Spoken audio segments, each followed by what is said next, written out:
Hi, I'm Peter J. Ray. Welcome to Adventures in History. Today's topic is William Henry Harrison, Part 1, His Early Years. William Henry Harrison, they called him Billy. He was the 9th U.S. President, elected in 1840. Served only 1 month, from March of 1841 to April, because he got sick and died. He's one of the forgotten heroes in American history, one of my favorite presidents. He was primarily a military man, and Billy Harrison was the guy primarily who faced Tecumseh, the great Shawnee Indian leader who tried to create an Indian confederation to stop American expansion. And Billy Harrison faced Tecumseh's forces and defeated them at the Battle of Tippecanoe, Indiana. And he led the American Army. Harrison led the American Army at the Battle of the Thames River in Ontario, Canada, in which Tecumseh died, which ended the American Indian Confederation. Billy Harrison, he and his wife Anna had 10 children, big family, including a son, John, who was the father of Benjamin Harrison, the 23rd president. So his grandson was the 23rd president. They're the only pair, grandfather and grandson. Only 4 of his children lived to see him become president, so he had a lot of tragedy in his life. He outlived most of his children. His father was famous. Father Benjamin Harrison, another Benjamin Harrison, was a signer of the Declaration of Independence.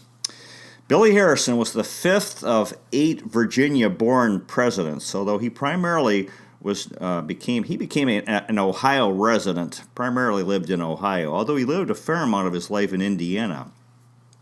Billy Harrison was the first president to arrive in Washington, D.C. by train. He gave the longest inaugural address, an hour and 40 minutes. His wife, Anna, didn't arrive in Washington until after he had died. So she came later. As a general, Billy Harrison was very kind to his men. He shared their privations and dangers. He lobbied long and hard for veterans' benefits.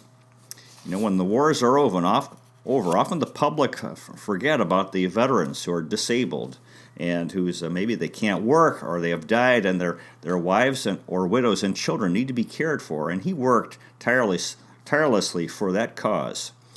Harrison served the shortest presidential term, only 1 month. As president, he did his own marketing before breakfast, buying meat and vegetables and fruit, buying the food for the day. He was the oldest president until Ronald Reagan. He was a very good man, very considerate, genial, and generous. Billy Harrison was born on February 9th, 1773, in Charles City County, Virginia. The youngest of 7 children. His father was a wealthy farmer, and his father was famous. He was the governor of Virginia at the end of the Revolutionary War. Their family home, called Berkeley, was on the James River, 6 miles west of Charles City. And his father was friends with George Washington. He was the 3rd of 3 sons. Now, in the old days, with these big families, the oldest son would inherit the land. And now his father's name was Benjamin Harrison. The first Benjamin Harrison, the first son was Benjamin Harrison.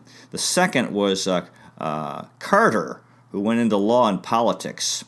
And then his father decided that Billy would be the doctor in the family. Now, his grandson, Benjamin Harrison, who became president, was the 8th Benjamin Harrison. The first Benjamin Harrison arrived in America in 1633 at Jamestown, Virginia. The family plantation Berkeley on the James River was the land included the land for the first Thanksgiving celebrated in Virginia.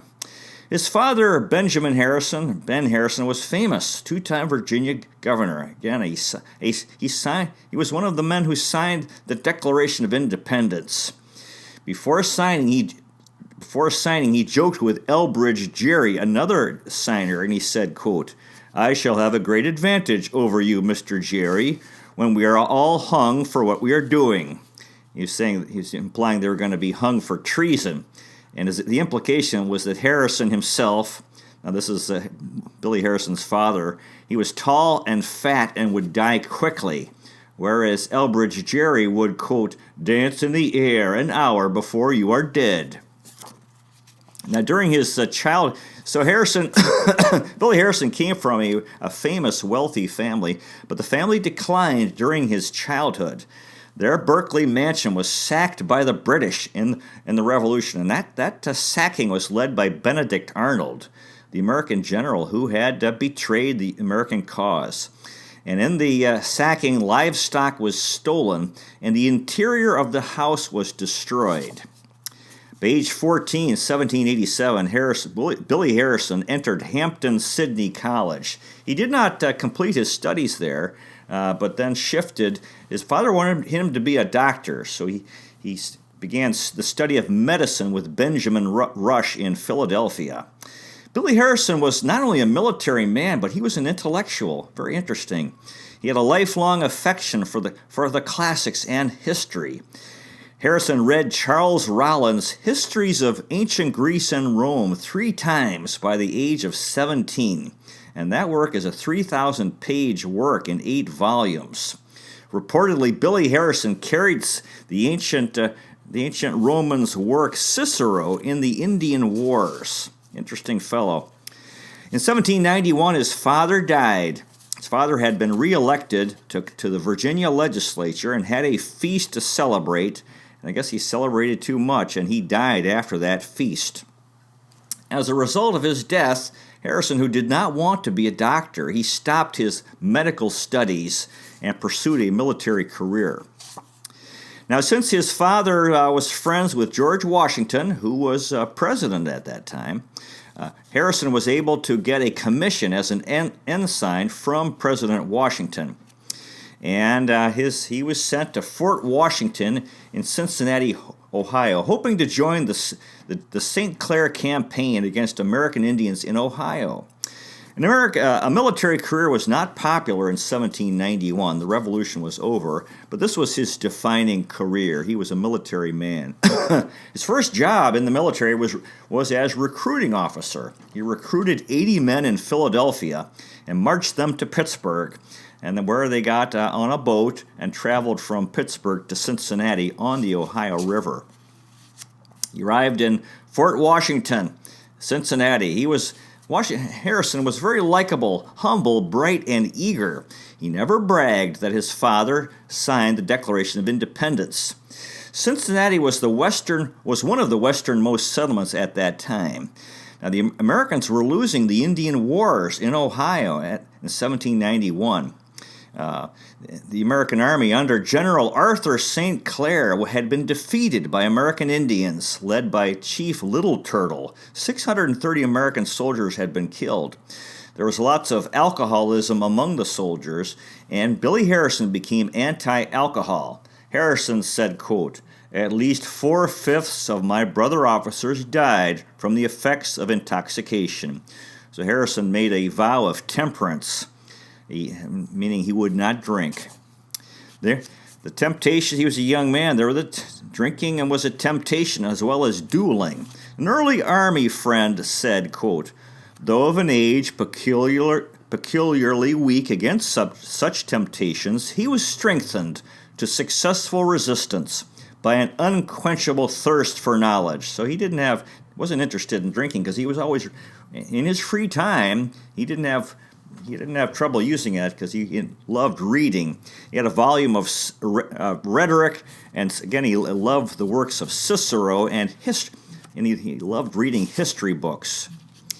By June of 1793, Harrison had been appointed an aide-de-camp for General Mad Anthony Wayne in Fort Washington in Cincinnati, and then he traveled to Fort Greenville, north. Fort Greenville was named after Nathaniel Greene, who played a major role in the American Revolution, and that was north of Fort Hamilton.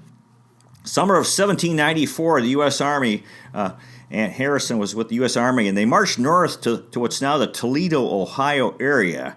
There were 3,500 Kentucky volunteers, and the Battle of Fallen Timbers was fought under the leadership of General Mad Anthony Wayne, who was a great general. And a victory was achieved, and Billy Harrison showed his courage. It was reported that wherever the action was fiercest, quote, there we could see Harrison giving an order. Indian forces were led by the Shawnee Blue Jacket and the Ottawa Turkeyfoot, who were Indian chiefs, and Tecumseh was a young Indian at that battle. By age 22, 1795, Harrison was given command of Fort Washington in Cincinnati. Now, he was an intellectual. He loved reading books, and most of the soldiers really had no interest in reading books, and he was mocked by many of the soldiers, but he won them over because he was such a good fellow, very genial and very, very affable. So he had that ability to win people over. 1795, General Mad Anthony Wayne, the U.S. general, signed a peace treaty with the Ohio Indians, in which most of Ohio the land of Ohio was turned over to the U.S. The Indian nations, or the Indian tribes who signed this treaty, included the Delawares, Potawatomis, Wyandots, Shawnee, Miami, Chippewa, Ottawa, Weas, Piankashaws, Kickapoo, and Kaskaskias. This led to a large migration of European descent Americans into Ohio, and they settled near Marietta, Gallipolis, Manchester, Cincinnati, Hamilton, and Dayton. Now, Tecumseh was a young Indian at this time, and he was very much against this treaty in which most of Ohio was turned over to the United States. Also in 1795, Harrison got married. He married Anna Sims, who was a Cincinnati native. She was from Cincinnati. They had a very good marriage for 45 years. They had 10 children, as I mentioned, including a son, John, who was the father of Benjamin Harrison, the 23rd U.S. president. So this is John Harrison. His father was president, and his son was president. Interesting. Now, Anna was interested in politics, so that was helpful for their marriage. Billy and Anna established a home on a 160-acre farm near North Bend, 14 miles from Cincinnati. They bought the land from their father-in-law and built a log house with 2 floors. Now, before their marriage, it was reported he had this conversation with his father-in-law, or his to-be father-in-law, who said, quote, "How do you expect to support my daughter?" And Harrison replied, quote, "My sword is my means of support, sir." The following year, their first child, a daughter Elizabeth, was born in 1796. That same year, the British turned over Fort Miami and Detroit to the U.S. December of 1796, General Mad Anthony Wayne died at Presque Isle in Erie, Pennsylvania, of illness. This was a big loss for the U.S. military. One of the greatest generals in American history, General Mad Anthony Wayne. By 1798, Harrison resigned from the Army. He took positions as a land register, justice of the peace, and secretary for the Northwest Territory. 1799, Tecumseh was beginning his career recruiting American Indians for his Indian Confederacy. And he was recruiting among the Shawnee, of which he was a part, also the Delaware, Wyandot, Chippewa, and Seneca nations. By 1800, there was peace between American Indians and European descent Americans. And there were many friendships and visiting between Indians and Americans at that time in the Midwest. By 1799, Harrison became a delegate to Congress from the Northwest Territory. And he did a lot of good work. He helped pass a law reducing the size of land sold by the government from 640 to 320 acres. And he worked to help men buy land on credit and only pay $2 an acre. And also he was able to change the terms of the loan from 1 year to 4 years to pay. And this was an expansion of opportunity for Americans, for the common people. Harrison was popular in Washington, D.C. because of his knowledge of the West. He was a Westerner. President John Adams liked Harrison and invited him to the White House often. By 1800, Harrison had been elected governor of the Indiana Territory. He did that he had that position for 12 years. And the Indiana Territory included what is now Indiana, Illinois, Wisconsin, and Michigan. During this time, he negotiated with the American Indians in those areas for their lands, to acquire their lands, and he was called Jefferson's Hammer.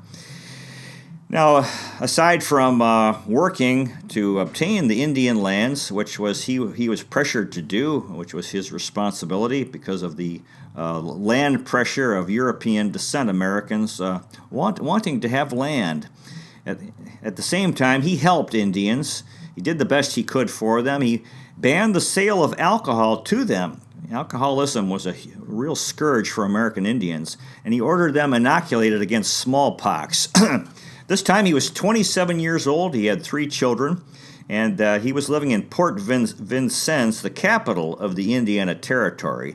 Most of the people there were French who had intermarried with Indians. In Vincennes, Indiana, he bought a farm where he grew fruit, vegetables, and had dairy, ham, and bacon from pigs. He built a brick mansion with 2 stories, 13 rooms, and 4 chimneys, which he named Grouseland. He was 12 years in Indiana and did a lot to help improve the territory. As governor of the Indiana Territory, Billy Harrison helped establish a circulating library, an agricultural society, a public lottery to support a university, and a newspaper. And during this time, he was working to acquire lands from the Indians. From 1802 to 1805, he signed 7 treaties with American Indian nations in which land was acquired for the United States, including what's now southern Indiana, most of Illinois, part of Wisconsin, and part of Missouri. This included 50 million acres, and the U.S. paid the Indians very little, only 2 cents an acre. This involved a lot of diplomacy with the Indians, long hours of smoking pipes, talking, hospitality, and gifts. So he had interacted a lot with American Indians during his life. He was in regular correspondence with President Jefferson in 1800. Harrison said, quote, "I wish I could say that the Indians were treated with justice and propriety by our own citizens, but it is very rare that they obtain any satisfaction for the most unprovoked wrongs." Again, alcoholism was a problem for American Indians then, and he banned alcohol sale to Indians. During this time, the Indiana Territory boomed, and the population of settlers was growing rapidly. Again, you could see he was, even though he was working to acquire and take the Indian lands, but he really did the best he could for Indians and really felt for them. He was a young fellow, only 27 in 1801, and he had a reputation for being strong, decisive, fair, and having extraordinary ability. He established friendships with American Indians, including a minor Delaware Indian named a minor Delaware Indian chief named Beaver.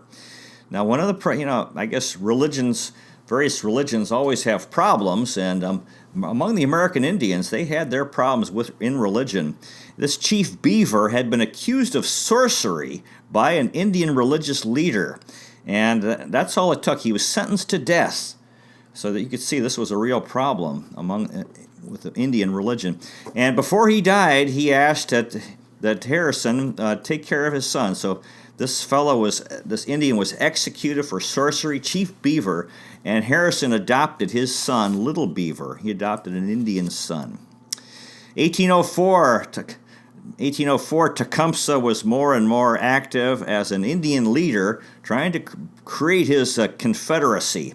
1804, Tecumseh met with the Sioux Indian Nation and trying to get them to join his confederacy, which at that time included Indians from the nations of the Senecas, Oneidas, Mohawks, Ottawas, Wyandots, Winnebagos, Sacs, Foxes, Kickapoos, and the Sioux joined in 1804 his confederacy.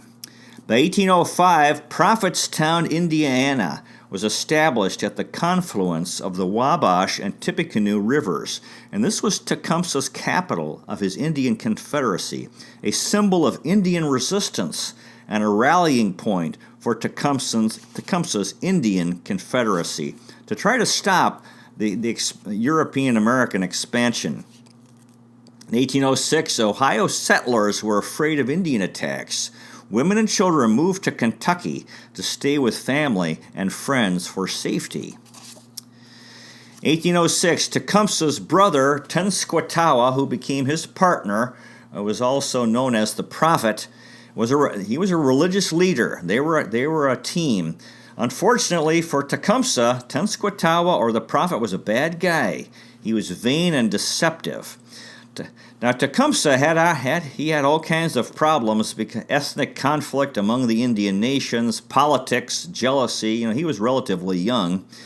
And now the Prophet started doing things that were pretty bad. He was having people killed for sorcery or witchcraft. This was one of the problems with Indian religion. The whims of these leaders, they would just decide, well, this guy's a sorcerer, and then there would be no questioning, and these individuals could be killed based on a statement like that. Now, Billy Harrison was alarmed by the Prophet, Tenskwatawa, and he opposed and challenged the Prophet's authority.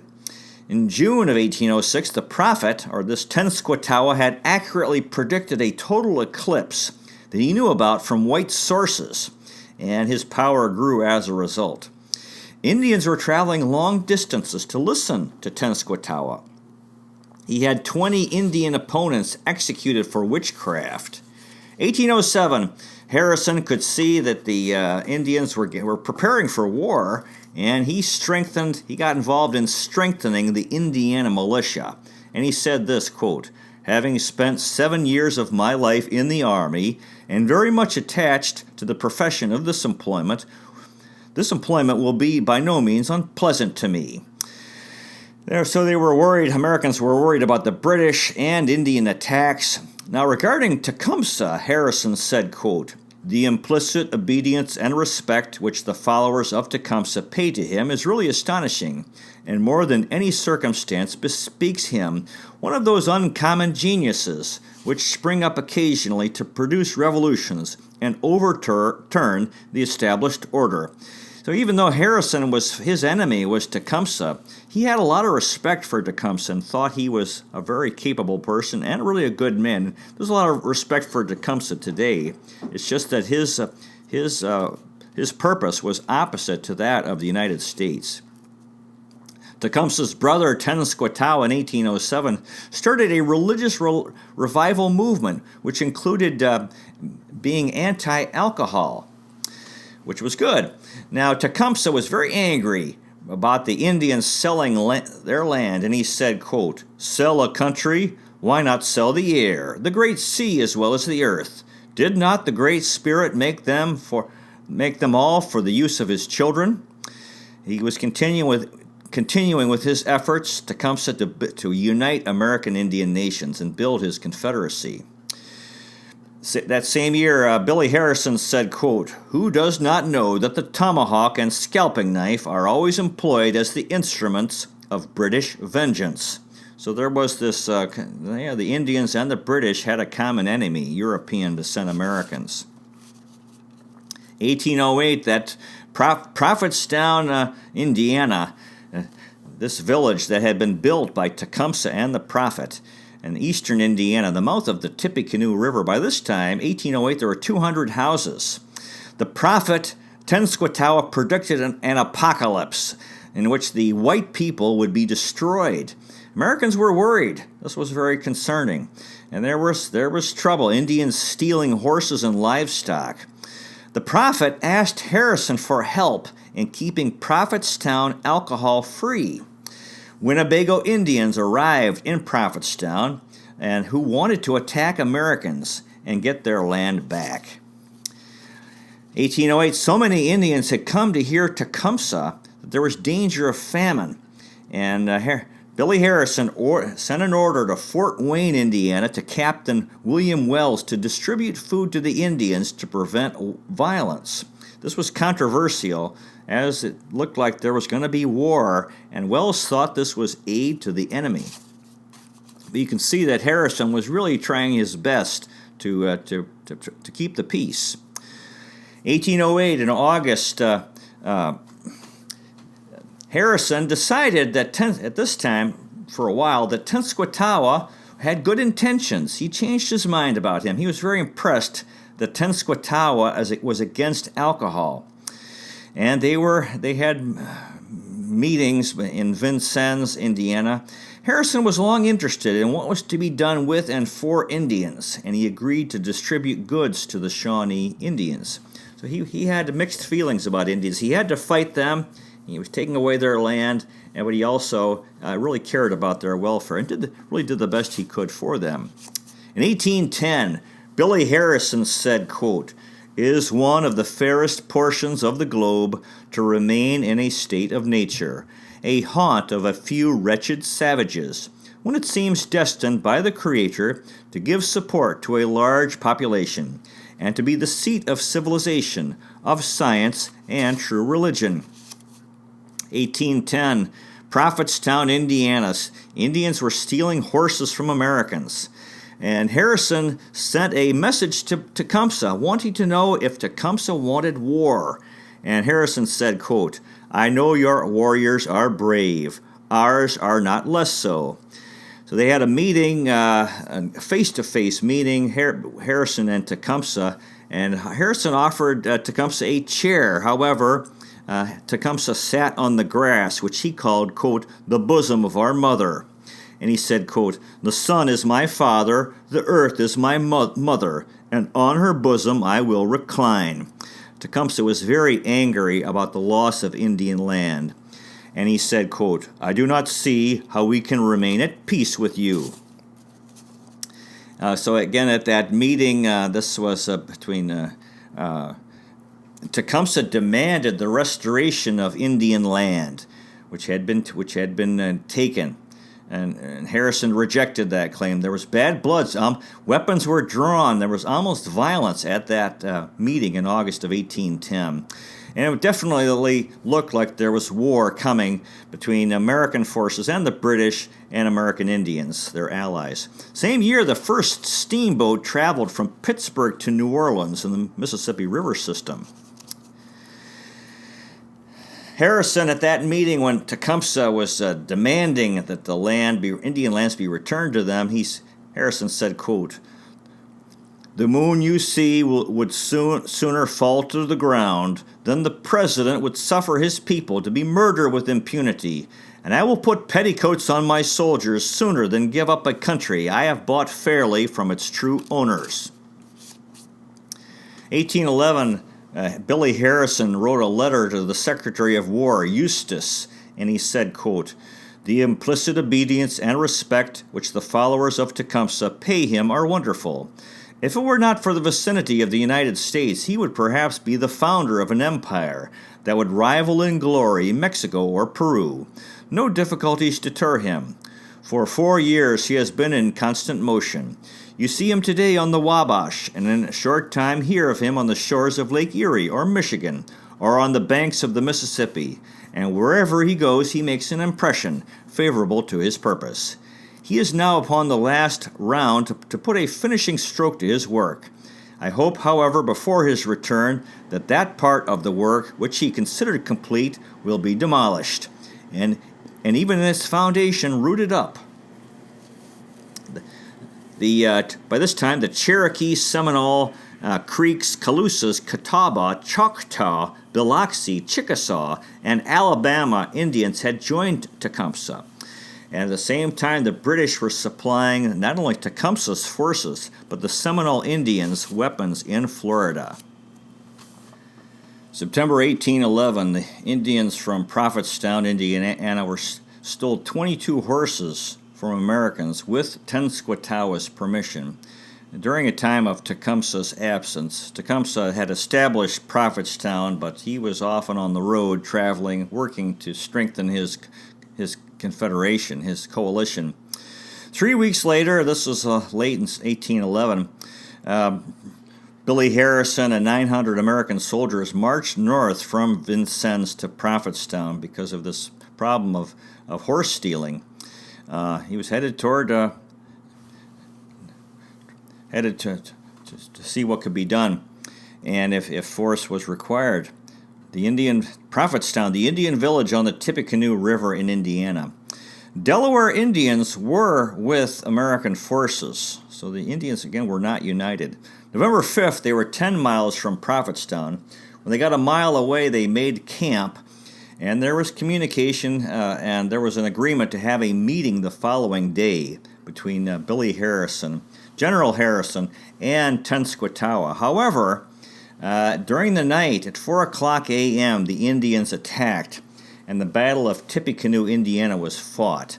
General Harrison was in the thick of the battle in the dark and showed great courage to prevent a general panic. Tenskwatawa had told the Indians, his Indian soldiers, that bullets could not harm them. So he really got carried away with his own beliefs. In the morning light, there were Indians who had died.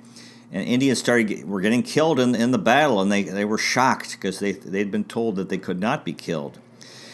And anyway, Tenskwatawa disappeared.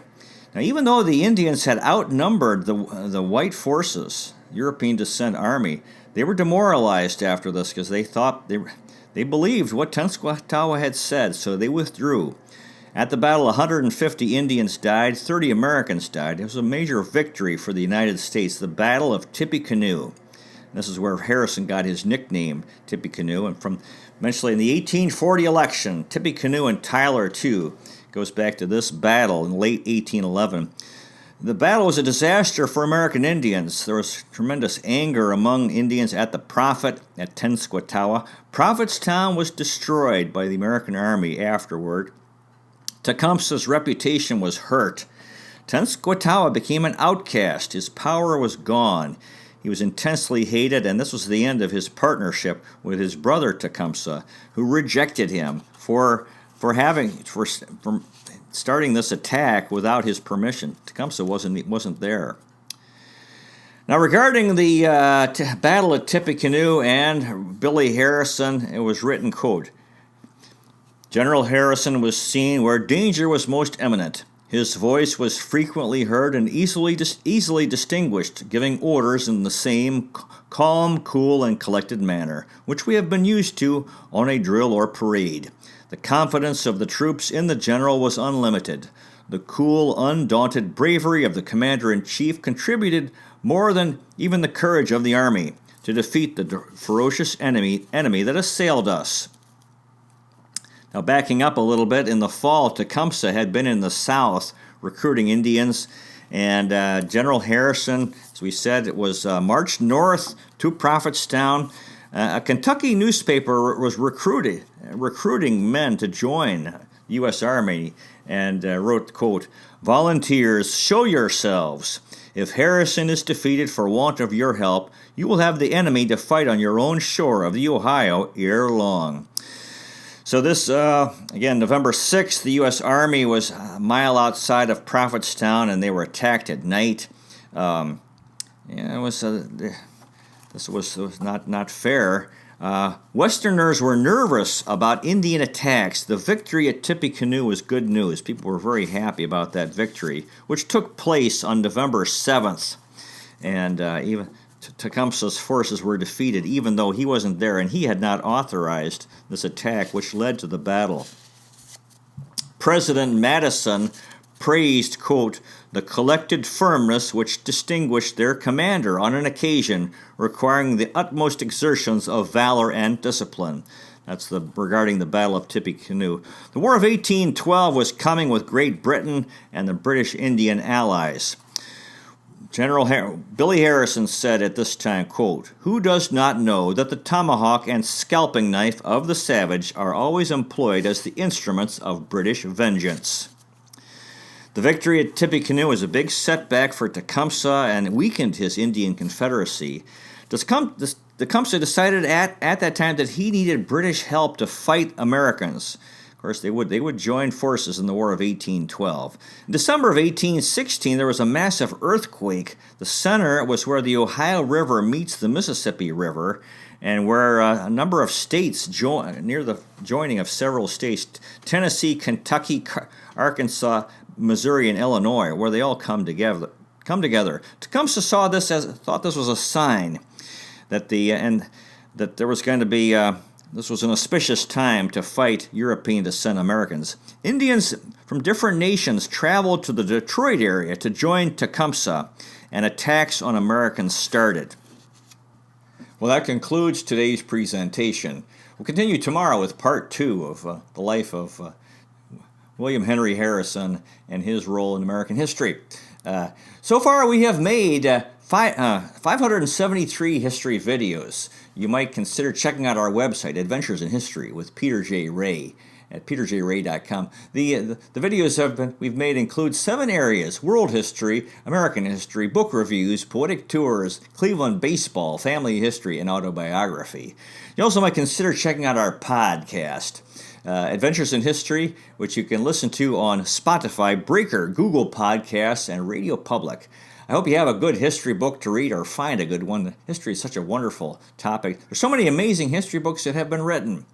Thank you so much for watching. I really appreciate it. God bless you. Take care. And I'll see you next time.